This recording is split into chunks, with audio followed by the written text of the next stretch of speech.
બોટાદ શહેરની શાક માર્કેટમાં ટ્રાફિકની સમસ્યાને લઈ ટ્રાફિક પીએસઆઈ રાવલ અને સ્ટાફે કરી કાર્યવાહી, દુકાનદારો અને લારીવાળાઓને આપી સૂચના।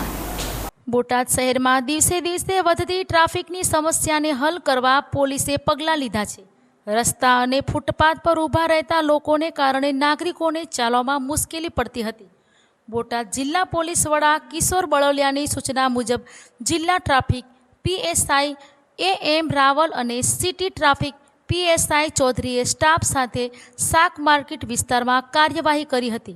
પોલીસે વાહન ચાલકોને ગાડીઓ વ્યવસ્થિત પાર્ક કરવાની સૂચના આપી હતી, જેમ તેમ વાહનો પાર્ક ન કરવા અને નિયમિત જગ્યા પર પાર્કિંગ કરવા માટે સમજાવ્યા હતા। આ સાથે લારી ગલ્લાવાળાઓને પણ દુકાનની બહાર વસ્તુઓ ન મૂકવાની સૂચના આપવામાં આવી હતી। આ કાર્યવાહીથી વિસ્તારમાં ટ્રાફિકની સમસ્યાનો હલ થશે તેવી આશા છે। હું જિલ્લા ટ્રાફિક પીએસઆઈ એમ રાવલ।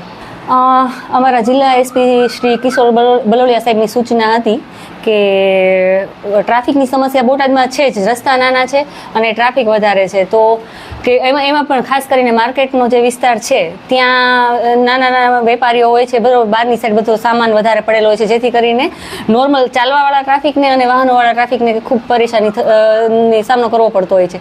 એ સંદર્ભે અમે લોકોએ આજે કે જાહેર માર્ગને અડચણ થતાં જે કાંઈ નાના ધંધાર્થીઓ, વાહનો કે વોટેવર એ બધા ઉપર ડ્રાઈવ યોજેલી, જેથી કરીને માણસોમાં થોડીક જાગૃતતા આવે અને રસ્તા થોડા ખુલ્લા થાય અને ટ્રાફિકની સમસ્યા ઓછી થાય।